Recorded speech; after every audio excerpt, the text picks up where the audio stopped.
Hi friends, ഇന്നത്തെ വീഡിയോയിൽ supplier outstanding balance, സപ്ലയറിന് എത്ര രൂപ കൊടുക്കാനുണ്ട്, അവരുടെ ബാലൻസ് എത്രയാണ്, നോ ഡ്യൂസ് ഉണ്ടോ, അങ്ങനെയുള്ള കാര്യങ്ങൾ എങ്ങനെയാണ് ചെക്ക് ചെയ്യാൻ നോക്കാം.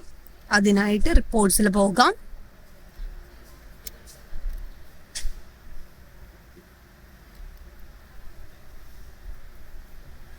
സപ്ലയർ ഔട്ട്സ്റ്റാൻഡിങ് ബാലൻസ്,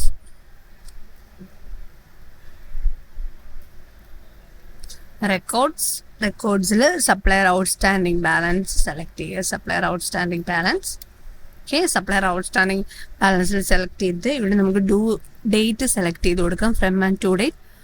ഏത് ദിവസത്തെ, ഈ മാസത്തെയോ കഴിഞ്ഞ മാസത്തെയോ നമുക്ക് ചെക്ക് ചെയ്യാൻ പറ്റും. പേയബിളിൽ ക്ലിക്ക് ചെയ്യുമ്പോൾ എത്ര രൂപ ഇനി ബാലൻസ് ഉണ്ടെന്നുള്ള ഡീറ്റെയിൽസ് നമുക്ക് ഒറ്റ സ്ക്രീനിൽ കാണാൻ പറ്റും. ഓരോരുത്തർ ചെക്ക് ചെയ്യാതെ ഓരോ സപ്ലയർക്ക് എത്ര ബാലൻസ് ഉണ്ടെന്ന് അറിയാൻ പറ്റും. ഇനി ഡ്യൂസ് ഒന്നും ഇല്ലാത്ത ആരെങ്കിലും ഉണ്ടെങ്കിൽ അവരുടെ ഡീറ്റെയിൽസ് നമുക്ക് അവൈലബിൾ ആയിരിക്കും. Okay,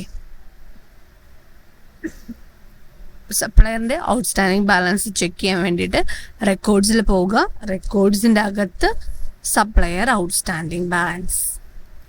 Okay, thank you for watching this video. Thank you.